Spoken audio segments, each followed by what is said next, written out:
Jay, that's strangely close to Daniel Jones from the Giants. Daniel, is that you? Beat the Chiefs. Show me. If the Broncos and Russell Wilson can show me that they can beat the Chiefs, then I will start believing. The crowd up. And so are this defense, and Kansas City won't snap the ball again. The Denver Broncos have beaten the Kansas City Chiefs. David Montgomery on the Lions, former Bear, gonna make this his revenge game for sure. David Montgomery gets the touchdown that ices the game. No! And there's the flag. There's flags. There's flags. There's flags. There's flags. Snap. Hold. Kick. Denver wins! Denver wins! Let's go! They open. No! What happened? Oh shit. What is going on, y'all? Welcome to the Only Football Podcast. Today, we are doing another edition of Interview 32, and I gotta say, I'm mostly excited about this one. And it's not hard to know why. If you look behind me, you can see that I am a Denver Bronco fan, and I had to endure the Raven fan I interviewed last week. Now I get to enjoy one of these interviews with a Bronco fan himself. And let me just let him introduce himself. Here he is. Hey, how's it going, everybody? I couldn't remember your name, and then I pulled you up, and I was like, Angel. That's what it was. Yeah. My name's Angel Alvarez. I am located in Canyon, Texas, the Texas Panhandle. I've always lived here all my life. Been a long time Bronco fan since I started paying attention to football. I'm a fan of all 32 teams. I guess, not our division rivals, but I love the NFL. Big time Colorado fan. Love all Colorado sports except for the Rockies. I'm a Yankee fan, but that's a different subject. Yeah. How did that come about? Well, my father, he's actually from Mexico, and when he came over to the United States, the first team he started rooting for was the New York Yankees, and he was so proud of being a Yankee in terms of being like an American, moving to America. So, Yankees, all the way, 27 titles, can't be more proud of it. Dude, I love that. So I actually didn't grow up in Denver or around Denver. I was born in Wisconsin. Then we moved to Florida, where I lived for most of my life. Then I joined the military for 6 years. I just got out recently. I was a naval air crewman. It's still got my helmet back here. And everywhere I've gone, I've brought the Denver Broncos with me. Now, when I went to visit the Broncos for the first time, and when I say that, I mean, I went to Mile High. I saved up all my money. I was making like $260 a week at the time.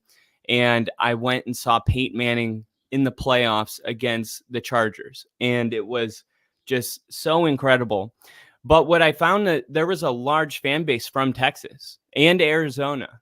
And I guess is for people that are maybe their heritage is from Mexico, or is the Broncos one of the main teams that they like? Because not only that, but if you go to Denver, there's so much authentic Mexican food around. Like it's a pretty big part of the culture of the Denver Broncos. No, it is. Yeah, most definitely. Surprisingly, every time the Broncos play the Cowboys every 4 years, it's a sea of orange. You see a ton of Bronco fans at these games. And I mean, I would say Texas is like the majority. It's a good percentage where it's like Bronco fans. We're all Hispanic. The Bronco symbol is, almost real close to like the eagle on the flag. The Bronco, it's a staple. But yeah, I mean, it doesn't shock me at all that Colorado also is like very heavy into the Hispanic culture, and them being Bronco fans. It's almost surprising, but it's pleasant as well. Okay, well, let's shift gears here for a second and tell me real quick, when did you first remember watching Bronco games? What age were you, or did this kind of develop later in your life where you're like, I guess I'm a Denver Broncos fan, like how did that happen? Like when you knew that the Broncos were the hat you were going to wear? I'd have to say it was around 2002, 2003. A close buddy of mine, close friend of the family, moved from Colorado Springs to Canyon, and he was a livid Bronco fan, and he was an inspiration to me. I listened to all the music he listened to. I followed him everywhere. He was just a huge inspiration, more of a brother than anything, and he was a big time Bronco fan, and I started tagging along. It just felt so natural. I grew up around. I have an older brother who's a Cowboys fan, and Ooh, but he I was more remember. of the Troy Aikman, the Irvin, Emmett Smith era. But no, I mean Broncos. It just felt right, man. I love Colorado. I've been there plenty of times. It just happened to stick, man. I love the Broncos all the way. That's awesome. And do you know who the quarterback was? Like, I remember my first quarterback was Brian Greasy. Um, That's correct. Yeah, he was the starting quarterback of the Broncos in '03, I believe. That's when Clint Portis was still there, Ed McCaffrey was still there, Rod Smith, yeah. uh, Al Wilson, and Trevor Price, I believe his name was. He was one of Yeah, my favorite defenders. Yeah, I was just talking about Al Wilson the other day when I was talking, because I forgot why we were doing it, but we were ranking like top 10 players of all time, like on your favorite team, and I right. put Al Wilson in there. I mean, he was an amazing player to watch, and John Lynch too. Like, man, Oh John man, Lynch yeah. was a hammer, man, running downfield. He was gonna make the running backs regret running the football. Do you remember the first playoff game that comes to mind? I know mine is the one against New England with the 99-yard interception where Champ Bailey got hit and fumbled the football. Uh, Yes, yeah, yeah. I weirdly enough, do. like that play didn't end well, and it's still like if you ask me like top 5 favorite Bronco moments, like somehow that's on my list. Like, No, yeah, I definitely do remember. That is one of the earlier Bronco games that I do remember. Playoff Bronco games, watching, live Tom Brady, in his younger years, long hair and all that. Um, oh yeah, it was early in that. Champ Bailey was a stud. He's on my Mount Rushmore of Bronco players. You can't go wrong with Champ Bailey. It's such a shame we didn't win Super Bowl 50. He was on that roster, and I was or desperate for Super him Bowl to get that 48. 48. Sorry, yeah, yeah, against Seattle, 43-8. Yeah, I hate to bring that up, but yeah, I know, man. no, that was a tough pill to swallow, man. Believe me, as the first snap, I kind of already knew it was over. I deep down knew we didn't stand a chance in that game, and it's such a shame that that's some of my favorite players. No Sean Moreno. I met him in Colorado, and he was one of the Bronco players that I desperately wish would have gotten that ring as well. Um, Man, Decker, Eric yeah, Eric Decker. Decker. He had Uh, the biggest tears too. No right, shot yeah, Marino. yeah. Remember that teardrop that fell? On the when they were doing the national anthem, I think they Yeah, were playing the Redskins at the time. Yeah, I've never yeah, yeah. seen anything like that. Like, It's unbelievable. You almost think it's fake, but no. I mean, the guy must have been holding on to those tears for an extremely long time for it to be that's just true. coming out of his eyes. But yeah, it was a regular season game, but still, the national anthem hits pretty hard all the time. Have you ever cried because of a Broncos game? Because I've been like terribly, terribly. I think the worst moment was the Seahawks game for me. Hmm. As a fan, like there, and I mean for you, you knew after the first snap, like I believed at halftime that we could come back. Like that's toxic. You know what I mean? Like when at least you kind of took your medicine early in that game. Like I was still believing like, no, this is an offense that can score 40 points a game, the number one offense. You could put this offense on the Mount Rushmores of greatest offenses ever. 55 touchdown passes in a single season, like just an amazing. And remember, the year before, the only reason Denver didn't win the Super Bowl was because Joe Flacco threw that Hail Mary to Jacoby Jones. And Right. then the NFL was like, okay, so we're going to make the opening game the next year, 2013, right? 13. Yeah. Yeah. 20, Yeah. yeah, 2012, 20, yeah, 12, you know what I'm saying? The year Right. after the 2012 season. The first game was Broncos Ravens, and Manning came out there and threw 7 touchdown passes. And that was kind of like, oh, okay, this is going to be a fun year. And it was. And we won almost every single game, and besides the Super Bowl. But that was a historical great offense. And it's funny because in Manning's 4 years, there was a historic defense and a historic offense. But when the defense was good, the offense was mediocre. And when we had the best offense, our defense was lackluster. It never really all came together, but they say defense wins championships. And that was the version of the Broncos that got it done, was Von Miller, But do you remember that 2013 season offensively, like how much fun that year was? Most definitely, yeah. Like I mentioned in the Reddit post you had put up, man, I have every single winning game recorded and saved on a hard drive. Wow. Winning game since 2011, I would say. And I still go back and watch that Ravens Broncos opening game. I can't get over it. Just flat. That's when Julius Thomas blew up on the scene. Oh. 2 touchdowns in the first half. But to go back to the question you first mentioned, again, poor Raheem Morris, man. He took a lot of flack for, jumping on that ball early. And, Flacco hit Jacoby Jones. And I think that game was in overtime at the time. And yeah, man, it broke my heart. I don't cry too much, but I do get frustrated a lot. But if there's a game that I definitely did cry on is the 2012 season when the Broncos were down 24-0 against the Chargers. I stormed out of the party that I was at, and I was just so frustrated. I was so mad. This was Manning's first season, and him and Phillip Rivers always had that beef between them. I'm not gonna let this guy get over me, this and that. And Peyton Manning just comes out and just starts throwing bombs.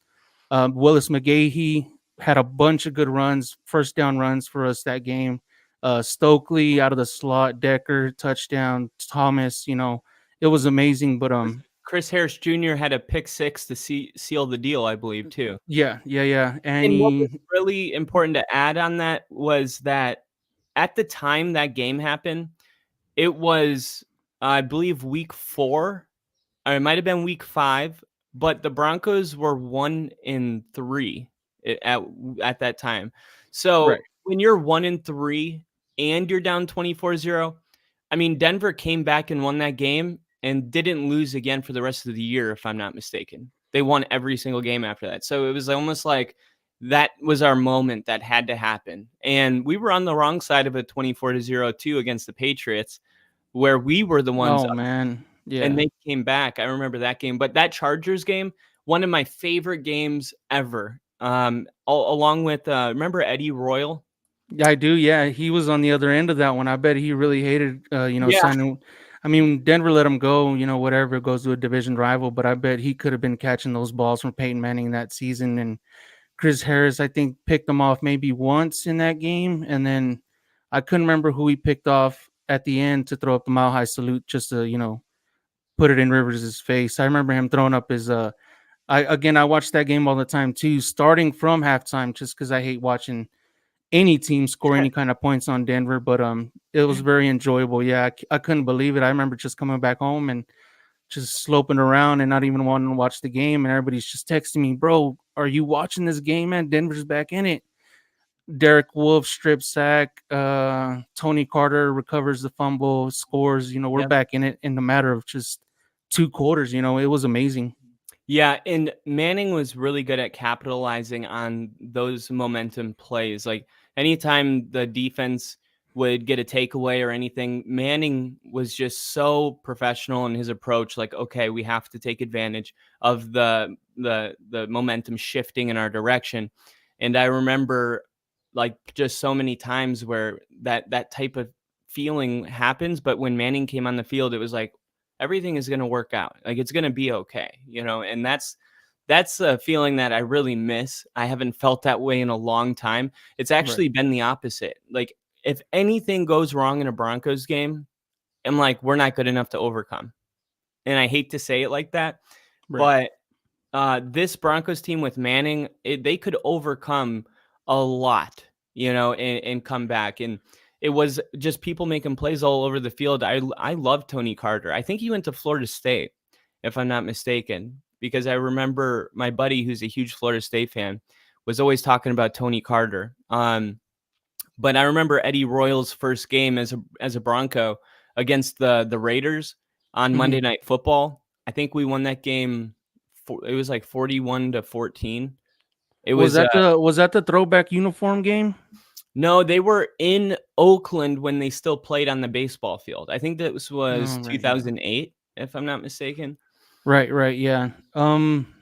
Yeah, I mean it's totally different now. Like you go back and watch that Chargers game, and Manning had complete control of the field, calling all these audibles, changing the play at the line, and defenders are chewing him out like, hurry up, just snap the ball. And he throws this shot, corner of the end zone to Brandon Stokely, and he catches it, and Denver's back in it. It's different times. I guess the only time that my favorite second quarterback since then, or my favorite quarterback since Manning left, would have to be Trevor Siemian.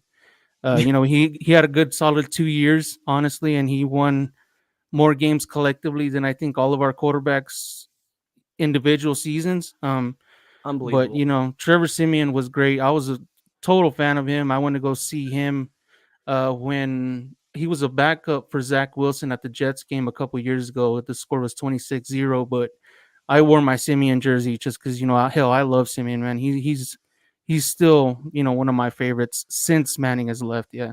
I felt that way too. And Simeon was a 7th-round draft pick. And after Manning retired, it was not expected that Trevor Siemian was going to emerge, but he just did so much better than everybody throughout OTAs that they were like, yeah, like this is the guy that we're going with. And that was Denver's last winning season. And I real quick, because I got to open the door for my dog. Totally forgot about it, but I got a question here for you. Bill and Jinja are in the comments. They're some of the biggest fans of this channel. Bill says that's a lot of shoe boxes. Are you a shoe head? Somewhat, but not necessarily a shoe head. I know the Jordan series, I know the Dunks and all that, but if I had more money to spend, I'd spend more money on shoes, and I would consider myself a shoe head. But I'm like a basic sneakerhead, I guess you could say.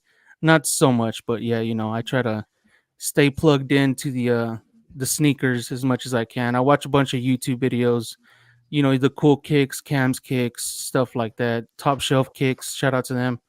Yeah, I support all these guys. Jordans? Yes, I do. The only Jordan shoe that I do collect is the Jordan 3s, just because they fit so well. Hell yeah. I just bought a pair of Jordans like maybe a couple months ago, but it was one of those that looked awesome on display, but they looked weird on my feet. I don't know if that's ever happened to you before, where I was like, oh, those are sick. And then I put them on and they were just a little too bulky, for me. Right. Yeah. I feel the same way with, again, I'm a huge Jordan 3 guy. The Jordan 4s, I wish I could wear those shoes, but, they just look crazy weird on my feet. I wish I could rock them, but I just definitely can't. No. Yeah. I feel you on that though. Most definitely. So as we talk about, guys like Eddie Royal, Tony Carter, since you've been a fan, who comes to mind when I say player that was drafted pretty high that did not pan out? And let's just put Jerry Jeudy, off the table for this one because he's so recent, and I think we would all agree about that. But who comes to mind when it was like the guy got drafted and you're like, oh, this guy's gonna be awesome, and it was just a bust, There's a couple actually that come to mind. I wouldn't necessarily. One of them definitely being Nate Irving. He was a middle linebacker. He pretty much just sat on the bench as long as I can remember. I was a huge fan of Nate Irving. I think he was came from Utah. I can't remember. He came from some school in the Midwest. And then honestly, I think Shane Ray got lucky getting his Super Bowl ring his first year being a rookie. But after that, I mean, he didn't perform the way I wanted him to. He was kind of upsetting. He went to other teams, didn't do anything there either. So I think those are just two of mine, most definitely. Yeah. What about you? I think I have to go with there was a player. I'm trying to see it. If you're doing this exercise correctly, it's easy to forget a name. But this guy, he went to Florida State, then he went to Tennessee. It's a What position? He was defensive lineman that was taken in I think the 4th round. Mm-hmm. He's a Bear now. Let me just pull up the Bears roster because I can't let it go. I'm one of those people where if I'm trying to come up with a name, I would put Albert O just on the side. I think Albert O. He never developed as a good run blocker, Right. but I thought he was going to be really great. I never really was too high. I got to say Drew Lock, honestly. Drew Lock kind of fits into that category as well. Yeah, Sylvester Williams also. He was supposed to be. I think he was on the same team as Terrence Knighton when Terrence Knighton came over to Denver. Sylvester Williams came from North Carolina, and I have his jersey. I got his jersey in every single color just because I thought so much of the guy. But damn, he was a dud. He definitely was. I think he was on the losing Super Bowl team when we played Seattle. Royce Freeman also. Freeman, yeah. When he was drafted, I believe he was a 3rd round guy, but he was one of the best running backs in that draft class. I remember my dad's good friend he's from Oregon. He's a huge Duck guy. And he was like, he just convinced me in that moment. Like, you got a guy, like you got a really good player right here. And I totally went with it. And I mean, I wouldn't say he's a bust. Like now he's in Dallas backing up Pollard, Elliott, who's back there. Pollard's in Tennessee now. Oh, is he? Yeah. Oh, okay, yeah, because Tennessee just got rid of what's his name from Alabama? He went to Baltimore. Derrick Henry. Yeah. And it was I found him, DeMarcus. I see. I knew it was DeMarcus, but I was thinking DeMarcus Ware, and that wasn't right. It's DeMarcus Walker. He was 54. Was he 54? He was like what? Are his number? His number, yeah. I can't remember. He barely got on the field. He was a 2nd round draft pick out of Florida State with a 51 overall pick. I remember this draft class because Jake Butt was also in this draft class, and if I'm not mistaken, Florida State was in the national championship against Michigan, and I remember seeing Jake Butt just go off in that game. And then we drafted him in the 5th round, and I was like, oh my God, Jake Butt. But that was another guy. I think a lot of these guys just dealt with so many injuries. And I thought Chad Kelly could have also kind of came out of that group, and then he got too drunk at Von Miller's Halloween party, right? And got beat up with a vacuum cleaner. And man, this guy, I think he just got in trouble again. He's in the UCF league or whatever that is. I think it's Canadian football or the American Football League. Right. I don't remember which one it is, but he's in one of those lesser leagues now, and he just got charged with like sexually harassing one of the women on staff.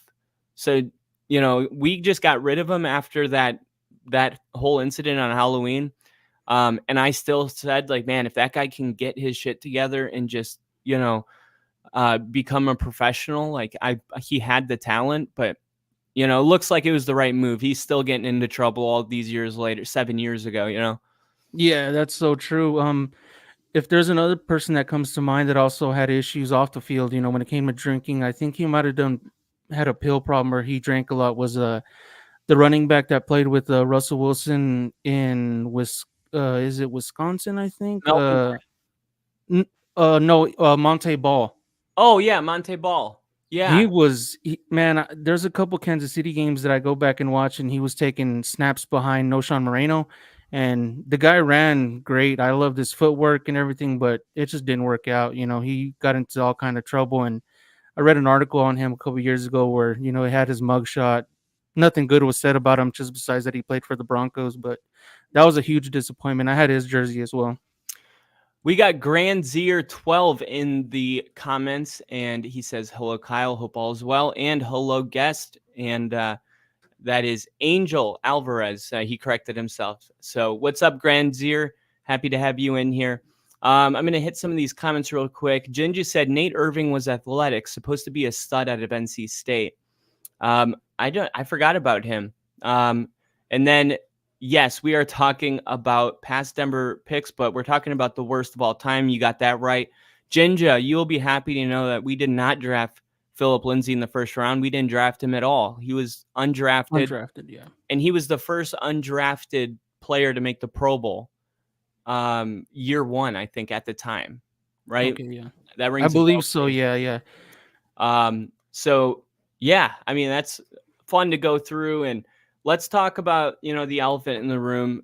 And this is Peyton Manning's post-retirement Denver Broncos situation, right? So I said this the other day, and it really, really hit home. So growing up for me, the Broncos, like I said, Brian Grucy was the first quarterback I remember. Then I remember Jake Plummer, and I remember Jake Plummer having a 13-3 season.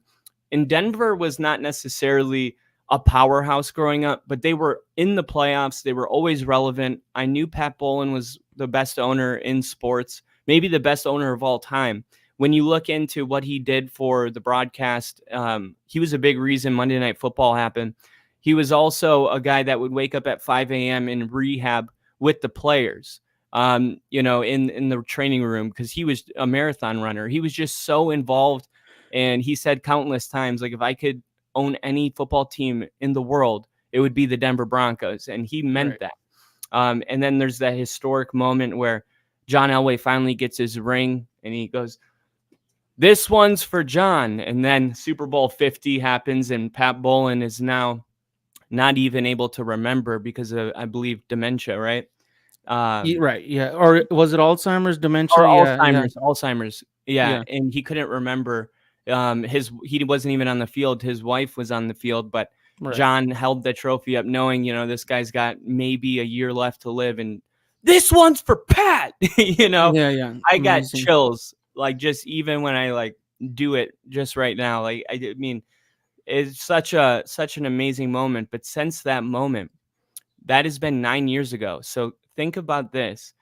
If I started remembering Denver Bronco football games, let's say at 9 years old, which is pretty realistic, I think, that means I would have turned 18, never seeing the Broncos in the playoffs. So if you were 8 years old when Super Bowl 50 happened and the Broncos are your team, you are legally an adult now, and you've never seen the Broncos in the postseason. That is the equivalent to when I was growing up, teams like the Lions, the Browns. And I just can't accept that. Like, we were the team that had more Super Bowl appearances than we had losing seasons. Like, we were among the winningest franchises ever, especially during Manning. It kept going up. It was like the Yankees and the Broncos. I mean, all we did was win. And yeah, not necessarily Super Bowls. We never had a dynasty, although we went to a lot of Super Bowls with John Elway.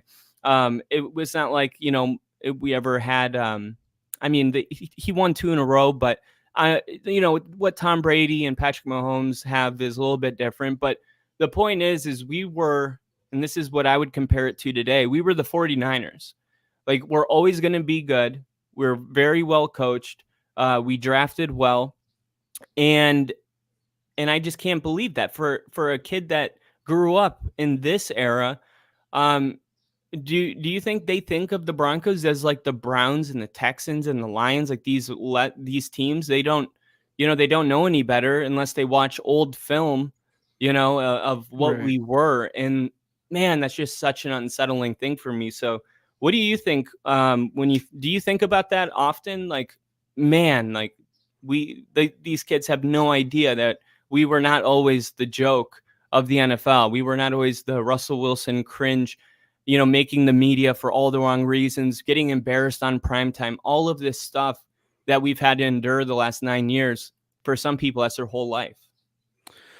Well, man, that's a heck of a question, but I wouldn't want to see it like that. Just because we grew up, watching, even when Jake the Snake took us to that I think it was the AFC Championship against AFC. the Yeah, Steelers. got blown out. Yeah, we got totally destroyed that year against the Steelers. But I don't know. It's kind of hard to explain. I hope nobody sees it like that. It's more so like you can always go back and watch the history of the Denver Broncos and all this and that. But I've never seen it like that. But it does make sense. I'd hate for kids to see, even kids who grew up now, even if they're like Niner fans or whatever, they know the history of the game. They know that at one point, we were the most dominant team in the AFC, or you know fans of whatever team they are. But I'd hate for them to see it like that. But I can see you make a very good point on that, man. Yeah. It's a shame. I don't have children myself, but it's gonna be difficult. Trying to explain to these kids like, man, you should have been like, you should have seen what I saw. Yeah, Every week when Peyton Manning was the quarterback, you expected the Denver Broncos to win, or it was a close game, or this and that. But that's a very valid point, man. Yeah. I it's hate for tough. them to see it like that, but again, Denver has history. They got mad history. Since Pat Bowlen came in, I'd hate to pinpoint it on Pat Bowlen and say that I feel like Denver lost that spark when Pat Bowlen wasn't able to be at the office and being interacting with his players and in the draft room and this and that. But he made it his job. Like he said, I'm not here to just be one of the guys in the skybox or whatever. I'm here to. This is my everyday job. I want to make this an everyday thing, and it's the Walton Penner. The whole I was ownership thing. yeah, It's I was going to transition. I was using that to transition. So since you brought it up, like, how do you feel about this new ownership group and the direction that we're headed in right now? when I saw the introduction, when everybody was introduced except for the F1 driver, I forget his name. He just did the schedule release where he ate all the food from all the places that the teams that we're playing against. But I don't know. I feel good about it. Of course, it's nice. It feels like a fresh breath of fresh air. But it's still not Pat Bowlen. Nobody's ever going to be able to replace somebody like that who has a desire, an urge to always win and keep this team on top and keep us in the ranks and doing everything he can, bringing Johnny Elway back in. Like this has always been like a win now team. And now it doesn't feel like that. It's like, what can we do to at least win these games that are coming up? And you know, I think the Russell Wilson move was one of those, like, we want to win now, this and that, and it was a bad move, but I still stuck behind it. Of course, I support every Bronco player that we've ever had, and it's just it's different. But I hope that we can get this thing turned around with the new ownership group. Condoleezza Rice, she's great. Um, George, everybody. I feel like it's a step in the right direction, but we'll plan it out. We'll see how it goes. Yeah, and you get people are so divided right now, and the Twitter has just become so toxic. And like, when Sean Payton took over, one of the things that went away was the ability to watch the press conferences live on X and be able to comment, because it was really, really rough. And I felt like, man, we were so divided as a fan base. And you had your people that believed in Russ and the fact that, he could turn it around. And then you had people that were calling those people stupid. And then it makes it kind of complicated. It muddies the water a bit when you go on a 5-game win streak late in the season. But Yeah. the truth is we only got that streak because our defense was getting like 3 takeaways a game. And like, that's what it took for that to happen. And then we played the Texans and we kind of came down to earth a little bit. And then they would go on to lose like 3 of their final 4 Right. when they were trying to make a push. I mean, losing to the Patriots on Christmas in a must-win game at home, it's embarrassing. It's been really rough. But what do you think of the Denver Broncos new uniforms, which I'm going to pull up here really quick. Because here for the people that haven't seen it, here's what it looks like. Obviously the throwbacks are incredible. They should be the primary. Right. In my opinion, I think they should be the primary, but somebody made a good point that maybe those uniforms are too special to not pull out on an occasion. But what do you think of, the three guys standing next to the awesome uniform? Honestly, I like the new uniforms. I kind of hate the triangles on the numbers. But I like, I mean, it's again a breath of fresh air to get something new and finally get included in these teams that, like, you see them every year getting new uniforms, getting redesigns, this and that. It finally feels good to be a part of that group. I wish Denver would have kept I forgot what they called the helmet last year, the white helmet, the snow cap helmet. It Yeah, was the like, snow caps. I wish they could have kept that on the all blue uniform with the white helmet, kept the snow cap helmet on that one. But, I dig them, man. Honestly, I'm not a big fan of the orange pants, but I like it. I feel like it's really, refreshing. Since I've been a Bronco fan, we always rock that mile high blue, the orange running down the pants and the jerseys and all that. But it's nice to finally get something new. The Color Rush ones I liked a lot. They were pretty good too. Orange, all orange, Yeah. the navy helmet with the old school decal were great too. I'm all a fan for it, and I love these jerseys. I can't, be more than happy with them. Obviously, the throwback, everybody knows. I mean, if you know football, you know that color combination. You know the helmet, the Orange Crush, all that. It's a shame Denver never won a Super Bowl in those uniforms, but man, those really show the history of the Denver Broncos. Yeah, and I agree. I think this one right here, the all blues, I think, okay, that doesn't look bad, but you see they're rocking the white helmet with this, and I don't know how often they're going to do that. And then I don't know, like I look at these two, and to be totally honest, it reminds me when you're playing Madden and you're playing with a fake team and they just generate a uniform. Right. Yeah. And I'm just like, how could they, like, why? I just don't understand the secretiveness of it. Like, they went and asked all the fans, what is the most important thing to you? And we said new uniforms. And it was very clear what we all wanted.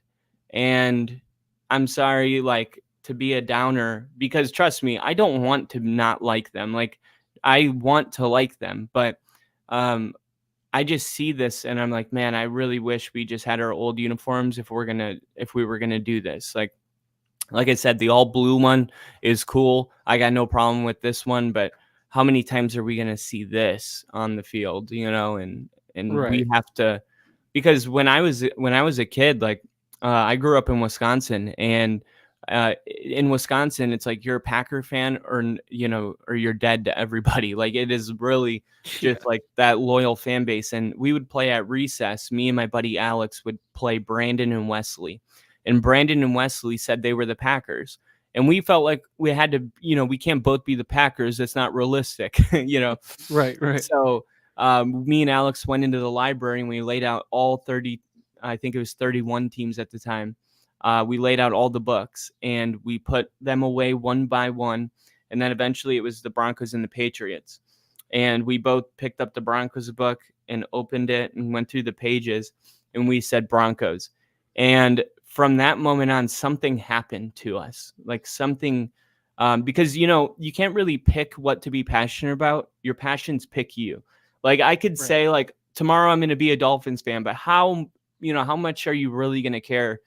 Something different happened. And then all those years went by, and I told you I went to my first Broncos game during the Chargers game, and I called my buddy Alex for the first time in like 15 years. His mom answered the phone. Wisconsin, they still use home phones. And Wow. Yeah, yeah. yeah, and I was like, "Is it Alex there?" And she's like, "Who's this?" And I was like, "This is Kyle Kitzman." And Was it she the same number? it was the same number. Jeez, that's wild. Yeah, yeah.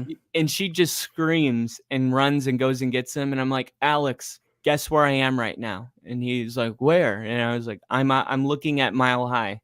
I'm looking at the stadium." And he's like, "No way." And I was like, "Dude, are you still a big fan?" And he was like, "Yeah, yeah." And I'm like, "No, like you've never missed a game in your life?" And he was like, "Yeah, never." And I said, "I don't know what happened when we opened that book, but something came out and grabbed us, something magical."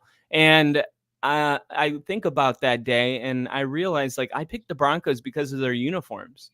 Like Right. that's why I went with them at that age. And it's just sad because that's the whole reason this whole thing started. And now they're kind of turning up the page here, and I'm not Right. in love with the uniforms. So that part kind of sucks, but it's not like, I'm not going to cry about it and bring it up all the time. It's just going to take a little bit of getting used to. Right. Um, so the NFL released their schedule yesterday. Um, 2 times in the past 3 years, Denver's going to go to Seattle week 1 to open up the season. Last time they did it, I was at that game against Russell Wilson's return to Seattle. Yeah. I was stationed in Washington State. So, of course, I was going to that game. And I went to it. They attempted that 65-yard field goal to try to win the game and missed it. I had no idea what they just fell apart there at the end of that game. You got Russell Wilson looking at Nathaniel Hackett. Both of them don't know what to do. And that was like week 1.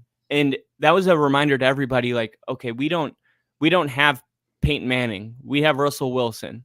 A lot of us Right. felt like, oh, Russell Wilson's the best quarterback that we've had in the building since Manning. And, we expected similar kind of results that Manning gave us. And week 1 was like, this is not Peyton Manning, right? And Nathaniel Right. Hackett is not Mike Shanahan. So we had to endure those last 2 years, but now Denver going back to Seattle. Sean Payton is our coach. I'm very happy about that. He got Bo Nix in the draft. I feel really good about Bo. And actually, before we get into the schedule, how do you feel about the current Denver Broncos roster?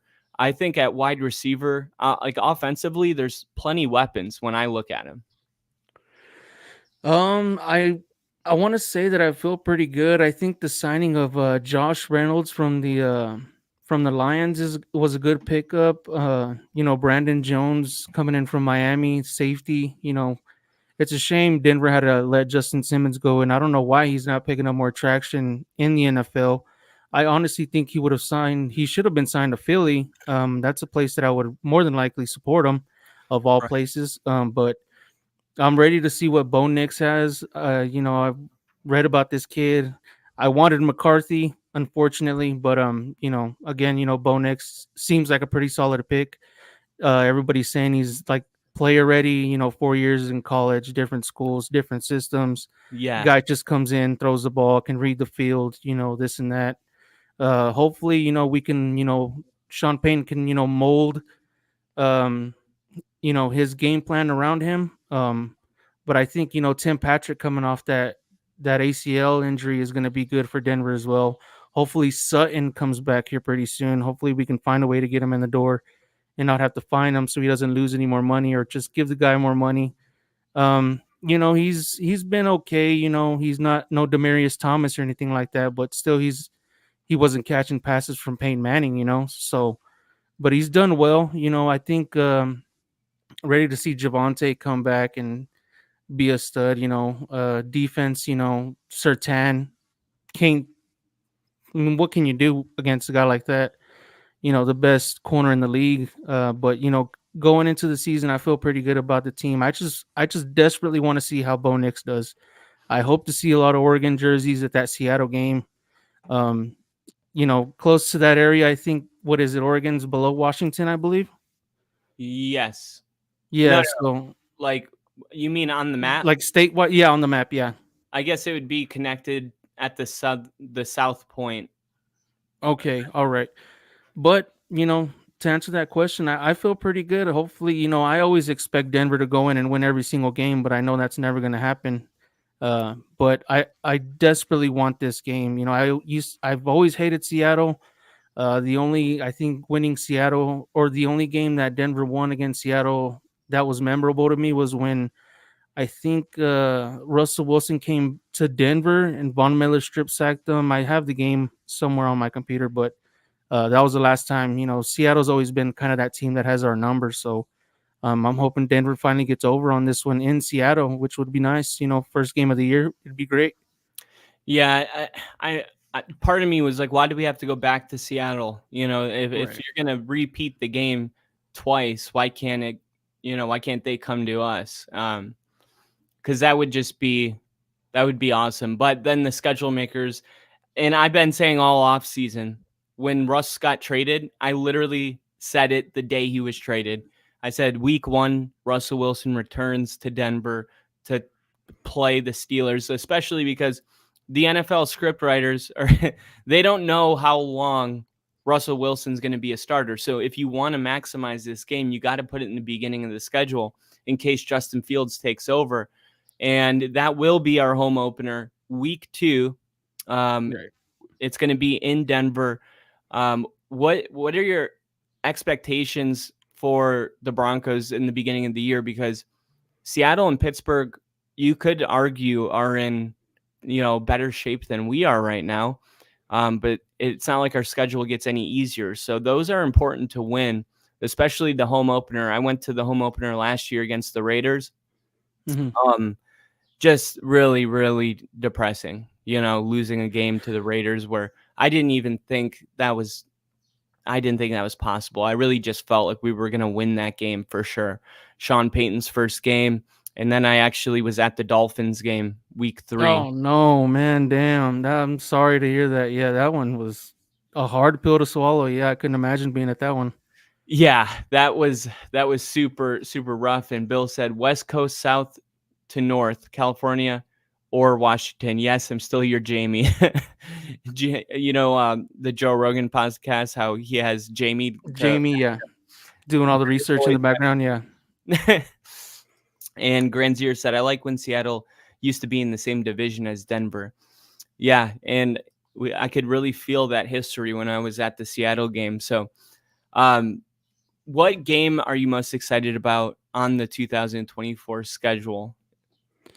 I think the Atlanta Falcons at Denver is the game that I'm looking forward to the most, just because I'm going to go to that game. My best friend that I've known for 20 plus years, he's a big time Falcon fan, and we can't watch games together because hands are going to get thrown, furniture is going to get flipped over, something's going to happen. It's not, I haven't seen Atlanta get over, or I haven't seen Denver get over Atlanta since Jay Cutler won a game in Atlanta. I think this was 2009. So it'll be nice finally getting over on Atlanta. Hopefully they can. But I think that's the game that I'm looking forward to the most.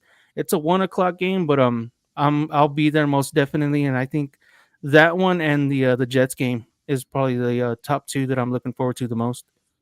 Because the Nathaniel Hackett history and yeah, what a horrible coach he was, man. Damn, I can't believe we dropped the ball on that one. But again, might have been different. Denver had Denver gotten Aaron Rodgers, but at the time, I was pretty ecstatic that we had gotten Russell Wilson like minutes after it was announced on Twitter and this and that. But that's kind of how that went.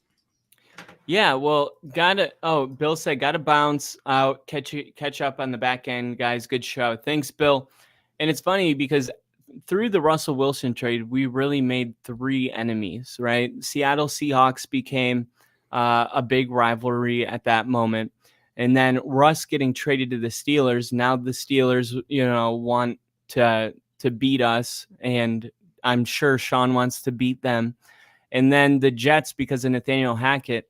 I mean, 3 of our first 4 games, I mean, you could make an argument that these are the games that we just can't lose. If Denver, and also Seattle, Pittsburgh, Tampa, who made it to the playoffs, Baker's got the offensive coordinator who was with him when he was with the Rams. Like, I expect Tampa to be pretty good, and I expect the Jets to be better than good. Yeah. This is a kind of a tough opening 4 games, but it does feel like it's going to set the tone for how this year is going to go. And do you feel like Bronco fans need to kind of monitor their excitement? Because, for instance, if they lose 3 of these 4 games, that is going to just, it's not just a loss; it's who they're losing to, that would hurt the most. Or do you think no? There's reason to be optimistic. They're going to be a better team, and we could probably win most of those games. I mean, damn, maybe winning one of those games and being down 1-3 would definitely put Denver in a huge hole. But you know, um, every game is a must-win game. Um, I had seen on Twitter before the schedules got released that there was a leak that Russell Wilson was supposed to play the Denver Broncos Week 1, and I was so ready for that to be the case. But I'm kind of happy that Denver's playing Seattle the first game of the year, because I feel like that'd be a lot of pressure on us Bronco fans, like desperately wanting to beat Russell Wilson and show him like, hey, you know, We made the right decision. Yeah. exactly, yeah. So I think playing Seattle Week 1, I believe Denver can win that game. Seattle's not the easiest place to play in the world. Of course, it isn't. Just like Kansas City. But I think it'll be nice to get that Week 1 game in, and then play Russell Wilson the second week, and kind of get the ball rolling in that game and beat Russell Wilson. I'm glad it's in Denver at least. I mean, that's home field advantage. Baker Mayfield, just got extended as well. Dude's a stud. He's not a Tom Brady, but I mean, he's good enough to get you in the playoffs, I guess you could say. I mean, he did. And Rodgers, I mean, what more do I need to say about Aaron Rodgers? He's gonna. It's a shame, he went down third, fourth play of the game, last season, and Denver couldn't play him last year. But it'll. I think we should all maybe chill out. Well, I guess we'll see. But rookie quarterback. But at the same time, he's the most ready quarterback in the league coming into the league, I guess you could say, and we'll just have to play it by ear. A couple division games right after that, and then in New Orleans, and it doesn't get easier. But man, it's gonna be a tough hill to. It's gonna be a steep hill, most definitely. Yeah, I consider those first 4 games difficult, and then you got the Raiders and the Chargers, like you said, and I expect the Chargers to be better than they've been in a while, being coached by Harbaugh, and the Raiders have had our number. And then you get an emotional Thursday night game with the Saints, and then you could say, "Oh, Carolina, that's kind of like a one easy game," but it's followed up by Baltimore and the Chiefs. So, Yeah. I'm just kind of going into this season without any expectations. I'm like, if they're better than I expected, then so be it. But I just don't know how realistic it is. Like, and it's funny, you look at the strength of schedule that the NFL puts out, and it's based off last year's wins and losses. So Right. the Jets are a much better team this year, like, than they were last year. It's not an accurate depiction of your strength of schedule, because there's even on top of that, there's like a 40% roster turnover each year. So, who these teams were last year is not who they were this year. So it's kind of silly to compare it, to how difficult it's going to be, or it's weird to use that as a measurement. But just going down the schedule, I think this is a pretty difficult schedule this year. And Right. Yeah. after And the it's Kansas it's City game, you'll be at that Falcons game. yeah, and it's of course it's not easy being in a division with the Kansas City Chiefs. We finally got we split the difference last year. Being 1-1, but um, as much as I hate the damn Chiefs, you have to respect them, and I guess you have to respect them. I hate to say that, but being in a division with them, it's always a toss up. They could either sweep us or we split those 2 games. Um, but yeah, again, Baltimore and that Kansas City back to back is going to be very difficult. I just hope Denver has a good record going in. But at the beginning of the season, everybody's 0-0. Everybody's 0-0. It's a fresh new start. You know, teams who were good last year might play bad, and teams that were bad last year can play good this year. It's any given Sunday. It's any given Sunday. How do you feel about Jonah Ellis? On Yahoo Sports, which I don't really care about draft grades because most of them are full of crap. They gave us an F on Bo Nix, but if Bo Nix comes out and he's better than JJ McCarthy, then who cares what they draft graded him at. Right. But Jonah Ellis, they gave him an A because Denver needed a pass rusher. I like Baron Browning. I like Nick Benito, but we weren't getting enough pressure last year, and a lot of those guys had injury concerns. How did you feel about Jonah Ellis? He was picked in the 3rd round, and I think it was good value right there. But honestly, he was a guy I didn't know much about until we drafted him. I don't really watch that much college, especially Utah, Right. but apparently a lot of people are pretty high on him.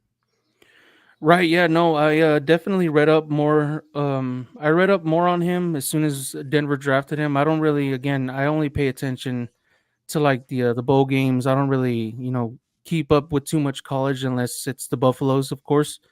Um, but I mean, he seems like a legit player. I read everything that they had to say about him. 12 sacks in 10 games in the 2023 season. Um, he seems like a legit stud. I feel like he kind of slipped in the draft, based on what everybody's saying. But I feel like he might be a day one starter if possible. I mean, if we need him and he shows the right skills and the abilities, and I'm all for plugging in the guy day one. Let's see what you're about. We got you at the I think it was the 76th pick in that 3rd round. Uh, but I mean, I've read nothing but good things on the kid, and I don't look up film on any of these players until they get drafted. So I saw some pretty good things, but I feel like he might be a worthy pick at that selection. Yeah. Yeah, and Denver's done a really good job with undrafted free agents. We talked earlier about Philip Lindsay, Chris Harris Jr. We've talked Right. about, and there's been some. Rod Smith was a 7th rounder, or was he undrafted? No, he was undrafted, right? Undrafted. Yeah. Yes. So As I Denver, think Terrell Davis. I'm sorry to cut you. I think Terrell Davis was an undrafted player, wasn't he? I think he was a 7th rounder. Was he? Okay. Yeah. Yeah. I'll fact check it real quick, but Denver made a move, and one of the guys that they got was Blake Watson. Mm-hmm. And Blake Watson, just looking at his film, I was like, man, I think this guy could bring some value. No, Terrell Davis was the 6th run, so we were both off. Okay. All right. Yeah. Sorry about that. Yeah.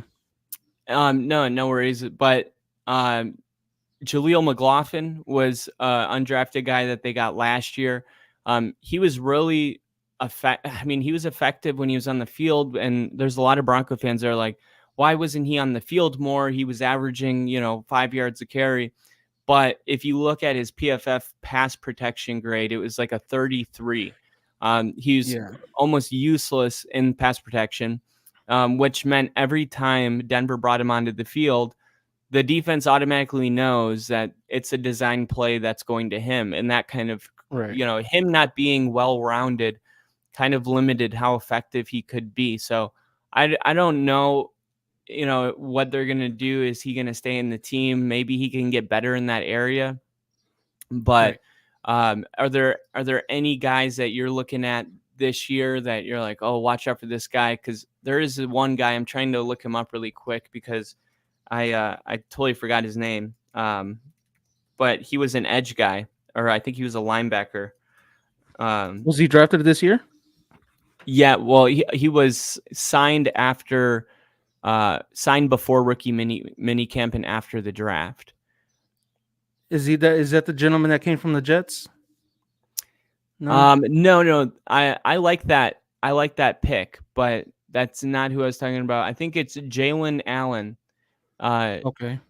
Jalen Allen. Yeah, I'm pretty sure he played for Memphis. Yeah, because I remembered it was a blue team. He was actually on the same team as Blake Watson. So, I don't know. Do you feel anything about any of these undrafted guys this year? Man, I'd have to take a look into the everybody that came in after the draft. I'm more familiar with the signings we had from other teams and stuff like that. But if there's one player that I'm looking forward to the most, was the kid from Missouri, the cornerback, Oh, Chris Abrams Chris Drain. Abrams. Yeah, Yes, yeah. the kid looks like he has a ton of potential. I honestly feel like they could put him on the field as well. Day one. I read up whatever what was written on the ESPN app when they drafted him. Uh, he was tied for fifth in the nation against passes defended in 2023. Um, I want to see what he's all about. Hopefully, he can get his foot in the door and get on the field day one. There was a gentleman that they drafted. I think it was a safety from Boise State last year. Tall guy, real tall guy. I can't remember his name, but he never saw Oh, the field. yeah. Skinner. JL Yeah, Skinner. that's him. Yeah. I never saw him on the field, and it's a shame because he looks like he had a good size. I don't know if maybe the game's just too fast for him, or if he's not, physical enough or whatever. But I was desperate to see him last year. But this year, most definitely, Chris Abrams. I want to see, what he does. He reminds me of like a smaller Chris Harris, like a hybrid of Aqib Talib and Chris Harris, if Yeah. that's a good way to put it. But yeah, I can't wait to see him on the field. He looks like he might be a worthy player as well. Yeah, and I'm trying to remember the Lions draft. They drafted a cornerback. Who was it? Ennis Rakestraw. In the second round, 61 overall. He actually played on the other side of Abrams, so they were on the same team. And a lot of people are thinking Abrams is going to be finally a guy that is going to be a true, cornerback number 2 to Surtain. Right. There were some people that were wanting, Denver to trade Surtain to be able to move up in the draft. I wasn't on one of those lists. Like, I love having Patrick Surtain on our team. And it's really one of those things where it's like, we don't have that much right now. Like, why get rid of the one thing that we know is right? Right. Patrick Surtain is a beast. I love him a lot. Would you have been okay with trading Surtain to move up into the draft? No, not at all. No, not at all. Not at all. No way. I honestly feel like Patrick Surtain honestly is the face of the franchise right now. Yes. It's hard to come across players like that and great players like Patrick Surtain. He's always mentioned in the top 3, corners in the league. There's so many corners in the league, and when you can be a top 5 player on a team that's not so good, but you're still dominant at your position, that's hard to find. That's hard to come across. He played with Judy. Again, it's a shame what, we dealt Judy to Cleveland, but they played opposite of each other as well, and we expected more from Judy, but when it's a different system every other year, or different quarterback, this and that, it could be hard to find your groove, I guess you could say. Yeah, and the pick Bo Nix is what I'm most excited about, but outside of Bo Nix, I'm most excited about this. Load up the middle. Here come the Sun Devils. Nix going deep. Another score for Oregon. Troy Franklin is second of the game. Troy Franklin. Yeah. I was not. I had my hopes up for it, but I was like, don't do it, because after the draft, when Troy Franklin was available for round 4, there were people on Twitter that work for the Denver Broncos, the insiders, and they were responding to fans, and the fans were asking any word of Denver moving up into the draft for Troy Franklin. And he was like, I haven't heard anything about that. Then day 3 opens up, the first pick comes off the board, tight end, one of the best tight ends. I think it was Jatavion Sanders, maybe. Mm-hmm. And then Denver moves up to number 2 in the 4th round and selects Troy Franklin. And I about lost my mind. I was so excited about that pick. And just in general, like when I look at our wide receiver room, I mean, it looks really good. You bring in Josh Reynolds from the Lions. Tim Patrick, if he can stay healthy, Right. is going to be rocking number 12. And then you also have Cortland Sutton. Hopefully he'll be good. Marvin Mims steps into a bigger role. I mean, I don't know if it's like I'm delusional about our players, but when people tell me, oh, Bo Nix doesn't have enough talent to succeed, I am like, what about all those players that I just named? Are those guys not talented? Like, I think they are. And then you look at the running back, and they added Audric Estime from Notre Dame to kind of be a 1-2 punch with Javonte Williams. Right. And then, of course, P. Ryan, he was really effective in 2-minute situations last year. Yeah, he was. And then Jaquan McMillan, I mean, he kind of made a name for himself in that 5-game win streak. But I look at the team and I'm like, man, the one thing I will say is Abrams has big shoes to fill because he's rocking number 31. And that's, that was kind of like, oh, Simmons isn't coming back. They gave his number away that quick. But if you're going to wear 31, like you got to bring it. You can't just throw that on, because Justin Simmons, to me, is one of the all-time great Broncos that I've watched physically in my lifetime. I know there's other great ones that I've heard about, but I'm turning 30, in August. So it's like when people say Jordan and LeBron, I say Jordan's the best player I ever heard of. LeBron's the best player I ever saw, And Right. Yeah. so I can't say enough about Justin Simmons, the guy that he is, the husband, the father, what he did for the community, what he did on the field, the interceptions. It's just really sad to see him go. And I'm like, when they gave his number out that quick, I was like, wow, we don't even get 1 year, to just like kind That's of the least they could have done. Like, hold off another year. Like, man, like you can't wear this number yet, man. That's like it's a shame that 80s. I think the number 80 is still available unless they retired it already. 24, I think, is still available. I Yeah, mean, he is Greg Dulcich. yeah, it's a shame, but it took time. I didn't see 80 around until Julius Thomas. I mean, and he was a hell of a tight end. He was a great player. I wouldn't say he filled out those shoes, but I mean, he brought his game. But yeah, you wear a number like that, 31. I mean, you have to bring your A game, man. People are going to be out there expecting to see what 31 did for us, what Justin Simmons would do for us week in and week out. The guy was a stud. Um, but yeah, it's such a shame. It's like, like ripping the Band-Aid off too quickly, I guess you could say. Like, I'm not over it yet. I'm still not over Justin Simmons leaving, and hopefully, maybe he may come back, maybe he may not, but all best to him. He was a hell of a player, man. I love Justin Simmons.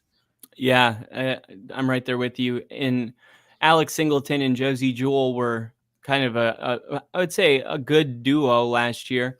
Some people, I would say, they're both not great, but they played really well together. They communicated well. They were friends. They would go on the DNVR podcast together.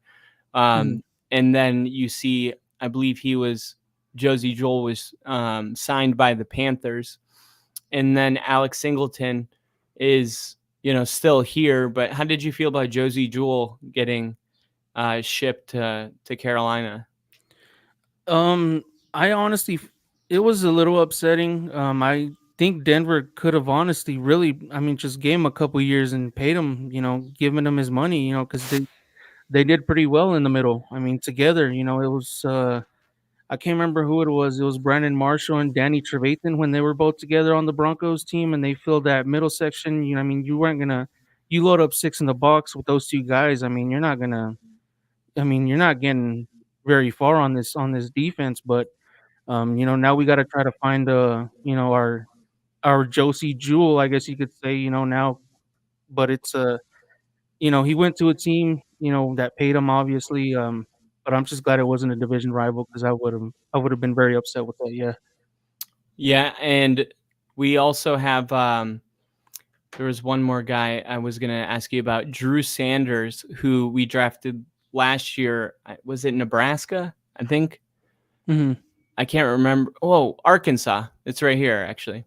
Yeah, it was a different red school, but I remember being happy about this because one of the things that I noticed when I watched the Broncos and Seahawks play week 1 was that the Seahawks kept just throwing it to the running back, and our linebackers didn't have the speed, and the running back would turn the corner before the linebackers could get there. And it was like 4 or 5 yards easy every time.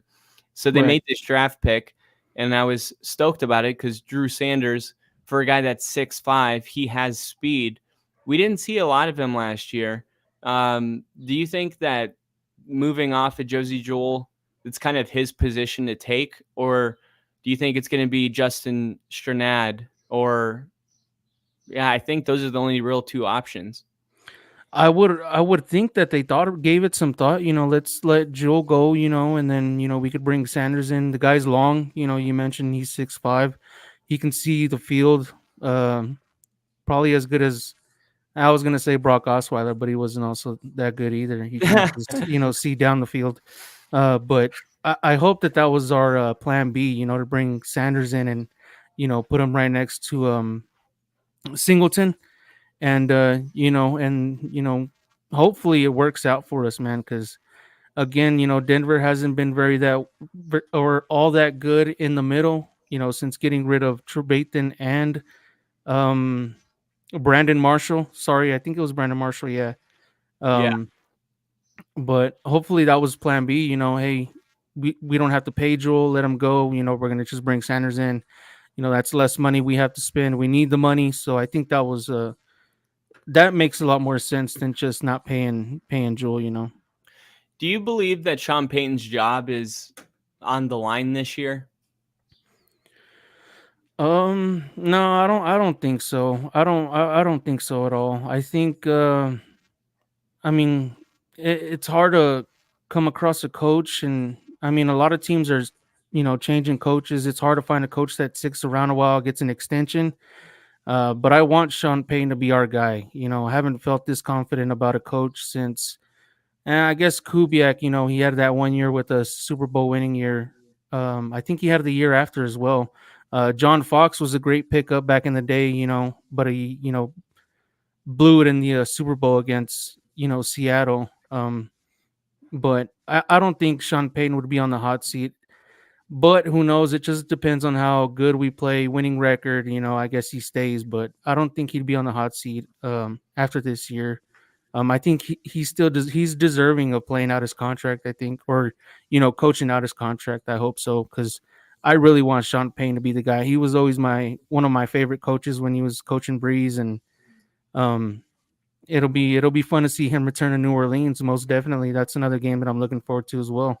Yeah, I'm pumped about that one. And expectations for Bo Nix. I want to say pretty high, but again, he's a rookie, but not, playing wise. He has a ton under his belt. I hope he's Pro Bowl worthy at least. But I hope he, gets us into the playoffs, because it's been a long, long time. It's it's a steep hill to climb. Asking for that from a rookie quarterback, but I hope he lives up to his expectations and it just keeps growing. He just keeps getting better and not getting worse, or like again we've always been in the situation where we're looking into the next quarterback or seeing who's a free agent the year after, and putting him to the bench or whatever. It's kind of like the whole Drew Lock thing. I expected the world from Drew Lock because I like the guy too. Yeah. But I hope he just performs well and keeps us relevant, should I say. Yeah, and Drew Lock, man, did you watch the game against Philly on Monday night last year? He threw like a game-winning touchdown. Yes. Yeah. And man, there's a part of me that still believes in him. He's a Giant now. And I think you're going to see him on the field. Daniel Jones is the starter. They're going to try it, but I think if the Giants, and I've looked at their schedule, it's pretty brutal. If they start losing some games, Drew Lock's going to come in. Do you still think Drew Lock can be a starter in the league? Because he might be a late bloomer. He might be like Tannehill or some of these guys that get drafted and they're trying to figure it out, and then they do. And I think when you look at Drew Lock and the way he throws the football, he's got just a great arm. He's a competitor, and he's willing to humble himself and play behind Geno and hold the clipboard. And it seems like he's going to get an opportunity here pretty soon. Do you think that he's going to break through? I think he will. I want him to, just because I've always liked Drew Lock. I was a little bitter when he went to Seattle. I was a little jealous when he blew up on that game against Philly, but just because I was like, man, this is what I've always seen in this kid. Like, this is what I expected, when he played for Denver, and he had his moments in Denver, but not so much. But still, I hope that he does get the job over Daniel Jones. I'm on Twitter every single day, and I heard that the Giants are pushing for Drew Lock to be the starter, and I easily think that he can take it over Daniel Jones. I don't think much of Daniel Jones. He's long, he can run, but he's just not a smart player. I think the game is just too fast for him, honestly. Yeah, he holds onto the ball too long. And that's a sign that the quarterback, just the game, like you said, moving a little bit too fast. Zach Wilson is on the roster. I actually like the pickup just for the fact that he's really cheap, and he was the number 2 overall pick. Right. And if you get an opportunity to stash a guy like that for almost nothing, what do you have to lose? I mean, at the time of the trade, I didn't like it because I was like, this is our answer to our quarterback problem, a guy that's proven that he can't answer that problem. But now that Bo Nix is in the equation, I look at it a little bit differently. How do you view the whole thing with Zach Wilson? And is there any chance that he outperforms like some of the rookies during training camp? And I just don't think so. Sean drafting this Bo Nix at 12, that's your starting quarterback. But is there any scenario you could see Zach Wilson kind of taking that job? Only scenario probably being like an injury or, something like that. But Zach Wilson, he's never really been, it's hard playing in a city like New York. Again, Daniel Jones and Zach Wilson must have taken a lot of flack. Those Giant and Jet fans are a different world, man. Those guys will really tell you how they really feel about you. Good for Wilson, though. I saw on Instagram his family was extremely proud of him coming to Denver before, we ended up getting Bo Nix. But I think the only scenario that I can see him taking the job from Bo Nix is like due to injury or something small like that. But I think it's nice that he has the game under his belt. He has experience. But I don't know. I guess we'll just have to see how that plays out. But I think Bo Nix is he was drafted at that position. He was drafted at 11th, or was it 12th? I think it was 12th. 12, yeah. Yeah, he was drafted there, and he fell into our hands, and I think Sean Payton expects him to be the guy that they saw on film and studied and saw at the combine. And I've seen film on him. The guy can ball, man. The guy can seriously ball, and I just hope it's not one of those things where he played and it's like it's two different worlds, college and the NFL. But I think I think the job is his, and he needs to just take those reins. Yeah, I actually think it's gonna work. When he was drafted, I was like, what? Why wouldn't we trade back if we were gonna do that? But then Sean Payton was gonna draft Patrick Mahomes, and the Chiefs traded up ahead of him. So, Sean said in the press conference, he's like, it's easy for you to say, no, he would have been there if you moved back, but is it really worth gambling on somebody that you feel this high about for a 3rd round pick? If this guy is who Sean thinks he is, then he's not drafted too high. He was drafted too low if he is who Sean thinks he is. And exactly, yeah. Then you see that he's got the best completion percentage in college football history. And like you said, he did play in multiple systems. His father was a coach. He's a student of the game. They did this thing in the pre-draft meetings where they gave him a playbook. Sean said he purposely gave it to him at like 9 p.m. and then just said, yeah, flip through it. We'll talk to you at 8 a.m. And he was like, I don't know if he stayed up all night drinking coffee, but he was so prepared. Like he knew so much in that meeting. And that was kind of when they were like, yeah, this is our guy. So a real student of the game. And then you watch him on film and you see the decision making. He does have a deep ball. I don't know why that kind of started people saying he doesn't have a big arm. I mean, there's 60-yard touchdowns on YouTube that you can look at. So I just feel like I just trust Sean more than anything, you know. Right. And I'm like, if Sean feels a certain way about a guy, you know, then who am I to be like he's wrong? You know, he led the NFL, I think 11 of his 13 seasons with Drew Brees. He's a proven guy. He's not like Bill Belichick. He's not like these old coaches that are being, phased out of the league. He's an offensive guy. He has innovation. He's willing to adapt and change. Every single week, he takes every touchdown that was scored. He has his team take every touchdown that was scored on Sunday, and then he looks at all the different plays and like, oh, okay, so how did they do that? And then he incorporates new things. Like this is not a Bill Belichick style coach, even though he's older. It's not really fair to group him in that category, right? Right. So I think it's gonna work. I think Bo Nix he's gonna be able to come out and be an improvement to what we've had, immediately. And right, yeah. I know that's like, oh, be careful. Yeah, you said that about Drew Lock and you said that about this guy, but it feels a little bit different when Sean Payton drafts a quarterback than when, Vic Fangio or Vance Joseph, get a quarterback. This to me seems a little bit different. Yeah, that's very true. And, like you said, Bo Nix being a student of the game, I saw in an interview as soon as he landed in Denver. It was like a 2-minute video. Like the kid has like no hobbies. Like he puts the game first. The game comes first. I need to know, and it's kind of funny, like last year it didn't feel like a Sean Payton team. It felt like it was Russell Wilson's team. And now Sean Payton got his shot at 12 in the 2023 or 2024 NFL draft and got his guy. Russell Wilson obviously wasn't his guy. I mean, he's in Pittsburgh now. And again, Russell Wilson, I thought the world of him. Of course, I've always thought every quarterback that came in, I think every single time, except for Tebow, I was never a Tebow fan.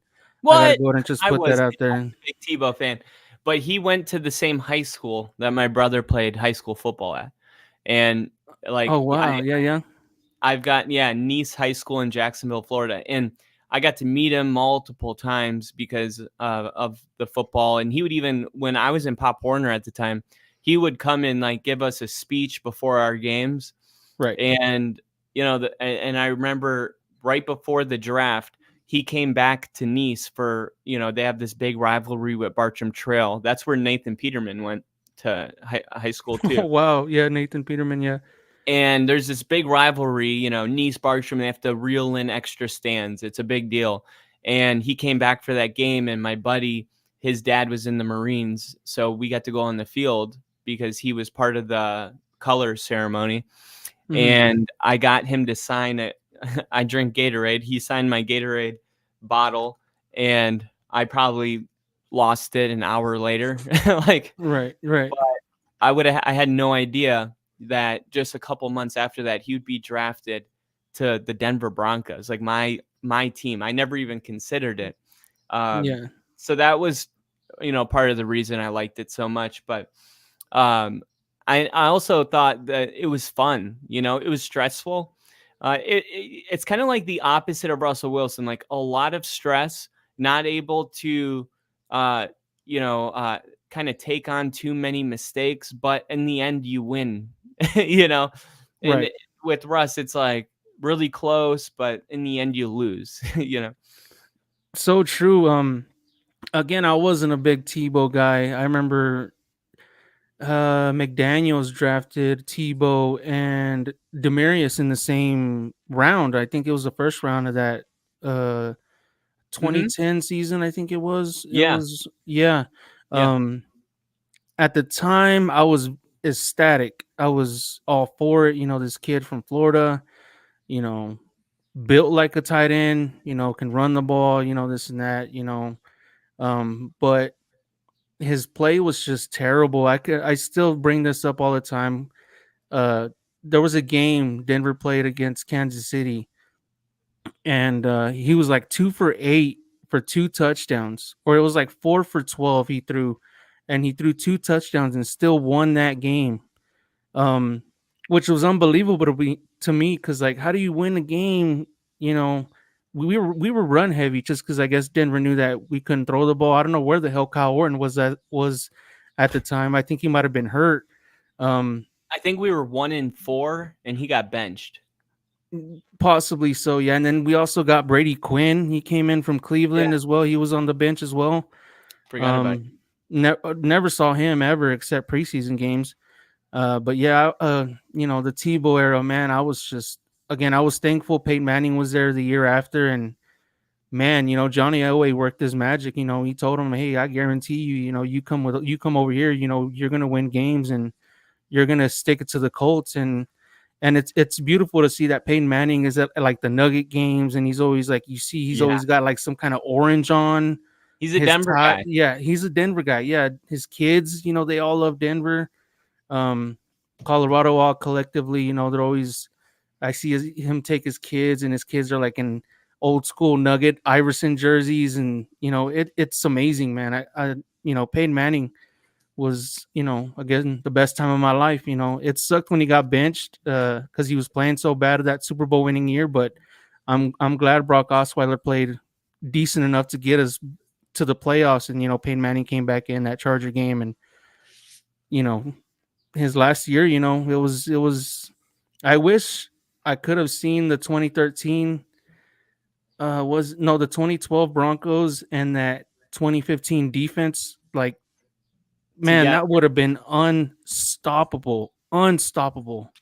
They would have won at least. I mean, they would have gone to the Super Bowl every year, minimum. I want to believe that too. I know they definitely would have won the Seattle game. Von Miller tore his ACL that year, which sucked not having him there. We still had a bunch of young bucks on that squad. Denver losing to the Colts in the playoffs. I think it was. I was at that game. Oh man, that's when Andrew Luck was the man. That's when everybody thought, oh, who needs Peyton Manning? Blah blah blah. This and that. But no, I think Denver made the right decision. Peyton Manning obviously made the right decision, and it was a joy seeing him lift that trophy and seeing him in Bronco gear, and Mrs. Bolin and Gary there as well. He played for the Broncos, won Super Bowls with the Broncos as a OC. It was delightful. Von Miller, needless to say, Mount Rushmore of the Broncos, I guess you could say. But man, what a time it was. Those were the best Bronco years, obviously, that I've ever been able to experience. Yeah, and I think with Bo Nix, I did a little bit of research, and I think when you look at guys like Joe Burrow, Kyler Murray, Trevor Lawrence, they did not step into great situations. Like, you can make a real argument that Bo Nix is stepping into a very good situation in Denver. And Sean Payton likes to call scat protection, which basically just means that there's going to be 5 receivers that are available immediately because nobody's check releasing. And this is what Bo Nix was doing in Oregon. So I think Sean's going to try to play into Bo Nix's strengths, where there's so many coaches that try to draft a player and be like, fit him to your philosophy. Instead, Sean is going to use his play calling to bring the most out of Bo Nix, but it just happens to be that what Sean's great at doing is what Bo Nix is great at doing. Right. So I still think this is going to go really, really well. And I think early in the season, there's going to be constant comparisons, because when 6 quarterbacks are taken in the first 12 picks, you know, there's going to be that comparing, but I think Bo Nix is going to, by the end of the year, be considered a steal at number 12. And also, I totally forgot what I was just about to say, but those other quarterbacks that are being taken, Caleb Williams, Jaden Daniels, Drake May, like we don't know if Drake May is going to start. Caleb Williams is the starter for sure. He's going into a great situation in Chicago.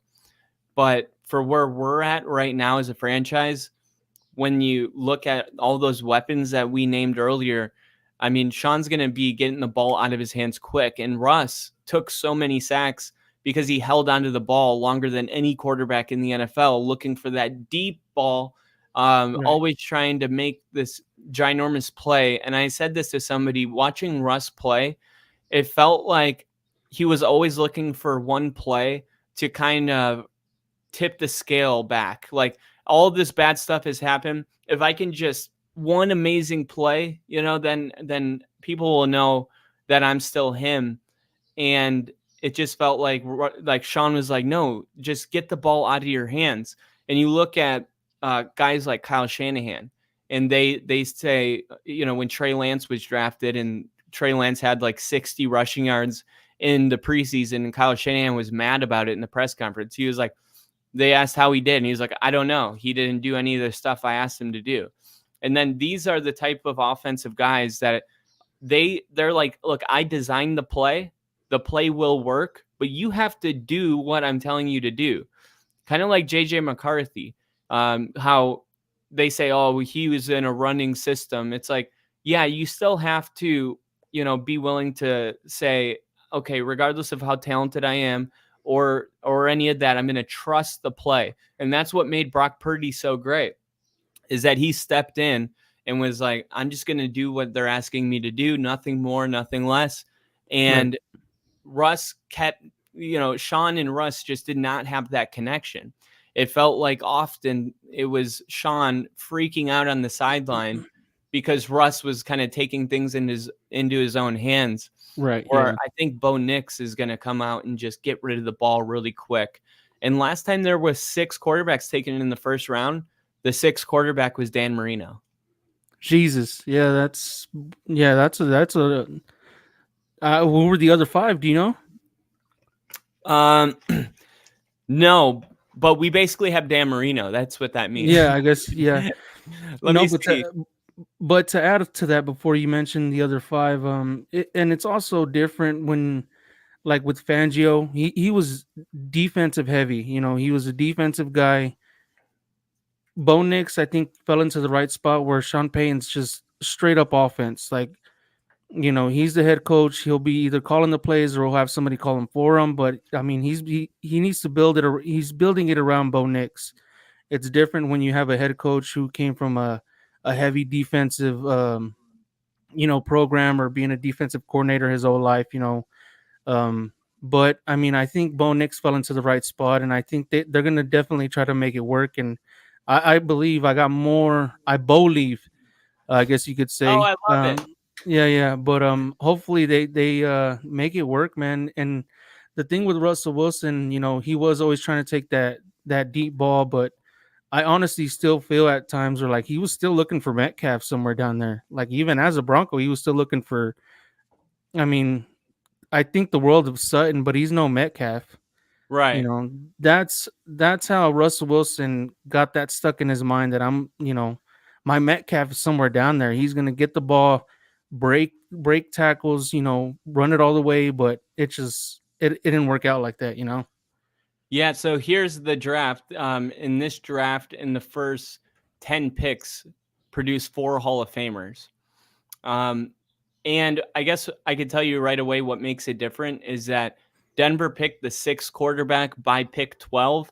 Dan Marino was picked the second of last pick in the first round at 27. So there was only 28 teams in 1983, and Dan Marino was taken 27th. Wow. So it's a little bit different because we really went quarterback, you know. Right. But the first quarterback taken was this guy. I don't know if you'll remember him. He went to Stanford, John Elway. Oh man, yeah, Johnny, good old Johnny, yeah. John Elway, yeah. And then Can't go Eric wrong with him. Dickerson was picked number 2. And then the next quarterback selected was Todd Blackledge. Never heard of him. Who did he get drafted to? Kansas City.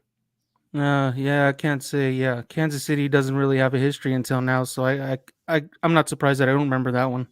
And then Jim Kelly was drafted to Buffalo. I Buffalo, know yeah. him.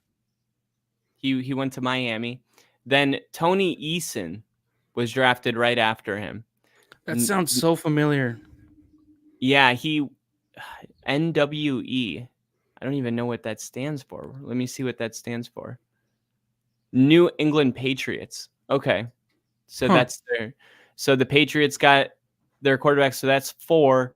Then the 5th quarterback was Ken O'Brien. The Jets selected him. And then to close out the first round, Dan Marino. So, I mean, it wouldn't be crazy to, JJ McCarthy doesn't work out. Maybe, Drake May can't develop. Maybe this is the, 3 quarterbacks out of the 6 are going to pan out. And Bo Nix is on that list with maybe Caleb Williams and Jaden Daniels or something like that. And let's just hope that Bo Nix finishes his career different than Dan Marino did. Not winning a Super Bowl.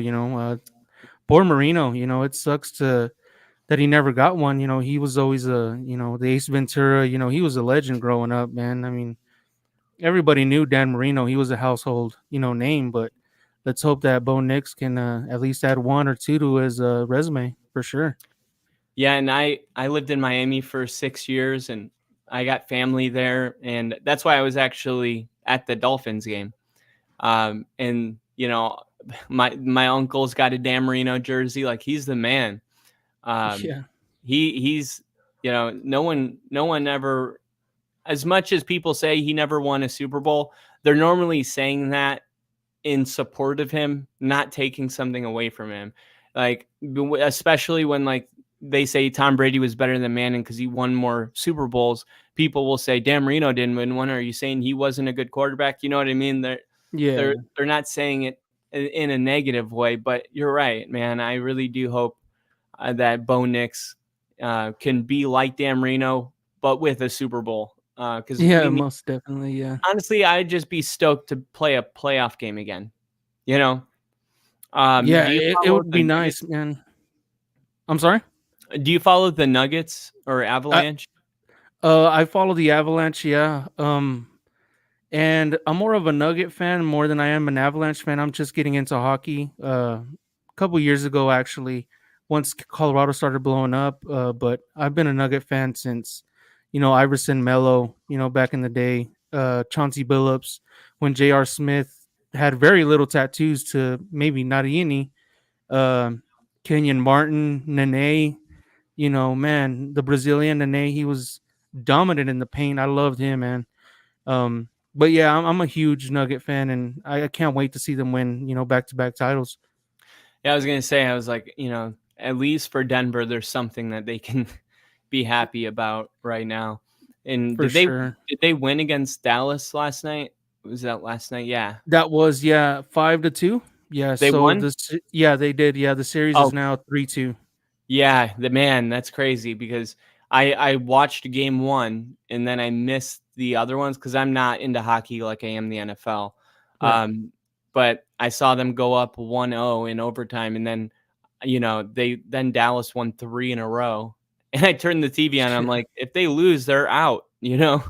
So it was just wow, that happened pretty quick. And then the same thing kind of happened with the Nuggets, where they went down to the Timberwolves 2 games, and now it's almost like Denver's sweeping them, 1-3 in a row. Yeah, hopefully that happens tonight. Game starts 7:30 here, local my time, Central Time, and I'm hoping we can, move into the Western Conference Finals again. But we'll see how it plays out. I honestly believe Denver's going to be, playing the Boston Celtics in the finals. Yeah, I do too. I think if you don't see that, you might just not like the Nuggets. I don't know how there's a way that they can their momentum's just so strong right now. And I actually put in a bet on FanDuel. It was what is it? Jokic to have 30 points, Jamal Murray to have 20, and then Jamal Murray to have like 2 3-pointers. So not anything crazy, but I could see all that happening. Yeah, most definitely. Yeah, it's that's not hard to imagine. That's expected of those players. Everybody on that team is a stud. Aaron Gordon, I mean, damn. I mean, how do you stop this guy? I mean, Yeah. offensive rebounds in the paint, dunk all over you. KCP from the corner three. Michael Porter can hit it from almost anywhere. But when everybody's on their game, man, I mean, God, are they? It's beautiful to watch. Yeah, It and I is. just recently started keeping all their winning games as well. Well, not all their winning games, but all their winning playoff games since like a couple years back. So it's really nice to go back and rewatch all those games and see the Lakers get swept. And man, it's what a time to be a Nugget fan. It's a shame my old man can't be here. Because he passed away, but he was a huge Denver Nugget fan as well. And when they won the title last year, man, it was just tears of joy, man. It was just amazing. I couldn't believe it. Getting over on the Heat. The Heat, it wasn't a well-rounded team, but I mean, still they made the finals. So I mean, they're not chopped liver. This is the best of the best players in the NBA. But damn, seeing them win that title was so refreshing because Avalanche won it 2 years before that, and then the Broncos in 2015, and it felt just nice to see Denver, Colorado sports back on top. It's real nice. Yeah, and it's like even Colorado, in Boulder, like with what Deion Sanders. Yeah, thank you. Deion Sanders and Travis Hunter and Shador Sanders. Yeah, I mean, I love their uniforms, how they really embrace the gold. Yeah. I mean, I was in Boulder last year when I went to the Raiders game. The day before, I was in Boulder, and it was like every small shop had a sign that said it's prime time, and the Pat McAfee show was setting up, out there, and it was just like there was a real buzz in the city, and yeah, and it was like that was, and at that time, it's like the Broncos had just got Sean Payton. So it's like there's so much kind of electricity in the air, and it's like, okay, now Denver needs to hold up their end of the bargain here. The Broncos, they need to do something to we can't be, the bottom feeders of sports. We've always been, the best, I don't know. That's my take on it, but I'm excited about this, and I was going to let you know too that this is the only football podcast. So this is a podcast that I run with my buddy Rick, and we break down every game. During the season, we do predictions, major stories, and stuff like that. But on my personal YouTube channel, which is Kyle Kitzman, I'm going to be interviewing probably 10 to 15 Bronco fans on that channel.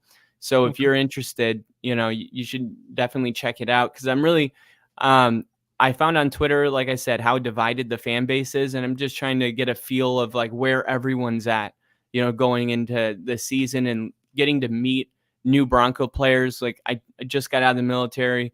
I don't, I'm not trying to make this sound weird. I don't have any friends, but I'm just going through like a transition where it's nice to be able to link up with other Bronco fans and, and just be like, hey, we're in this together, Right. Yeah, no, most definitely. I totally agree with you on that, man. Honestly, some of my best friends have always been, people that I've met online, whether that's gaming or, Twitter or, Tumblr, all these other platforms. I don't do Facebook or nothing like that, but, it's nice to have, people to talk to that, because I don't know many Bronco fans in my area.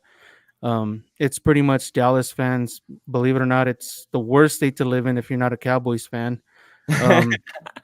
But it's also nice because Dallas hasn't gotten over Denver since like '95.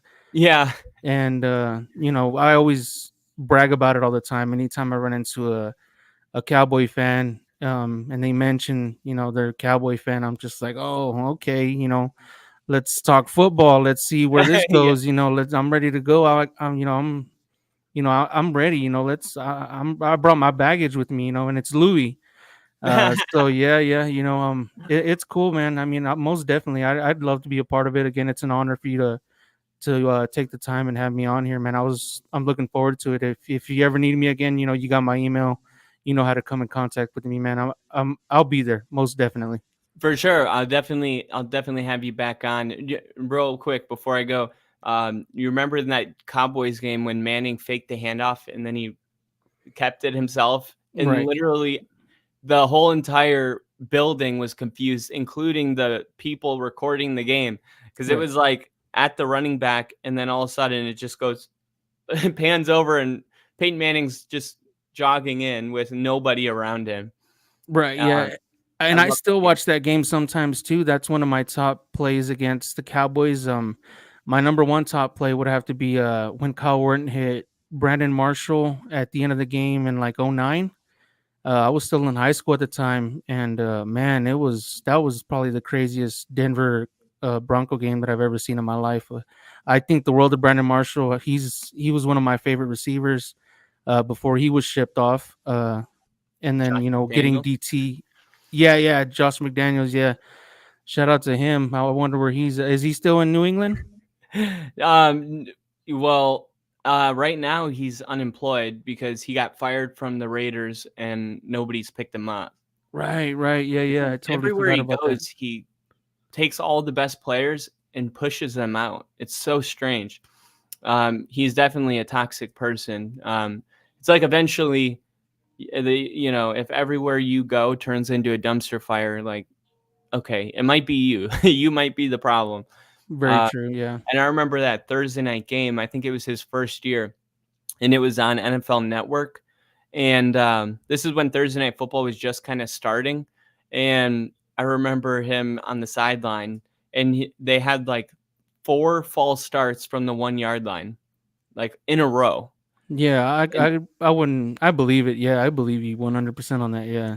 it was awful. And then he goes to the side, and then he's like, "All we're trying to do is win the motherfucking game, 3." And he's like going in on the offense, and Yeah, they it caught just it on the hot mic, I think. Yeah, that's how we were able to hear what he was saying. Yeah, on the yeah. sidelines. Yeah.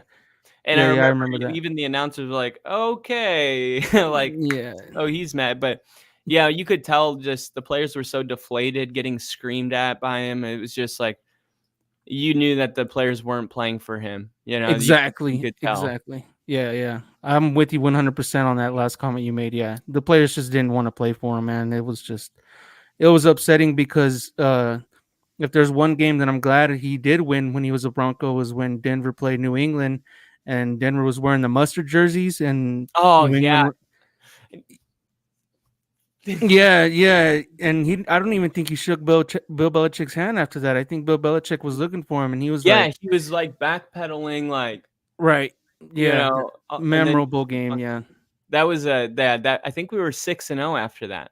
No, 5-0. I believe so, yeah, and then Denver lost, like, the next 6 and didn't even make Yeah. the playoffs, yeah. They were 5-0 and ended up 8-8. And on top of that, people are like they were 5-0, but no one remembers week 1 they played the Bengals and that ball got tipped and Brandon Stokely caught it. Right. And it was like we shouldn't have won that game. It reminds me of the 5-game win streak Denver went on last year, Mhm. where sometimes the record isn't an accurate reflection of how good you are. Sometimes you just get really lucky, or a couple players save the day. But I'm looking forward to being able to win football games without needing all these miracles to take place. And I'll definitely have you back on before week 1 kicks off if you're interested. Most definitely, yeah. I'm looking forward to it, man. It'll be great to talk football, man, especially, fellow Bronco fan, you know, um, disagreements, agreements, whatever, I'm ready to talk football, man, whenever you need me. Awesome, man. Well, thank you for coming on. And Crafty was in the comments here. Uh, Dallas hasn't gotten over mediocrity since 1995.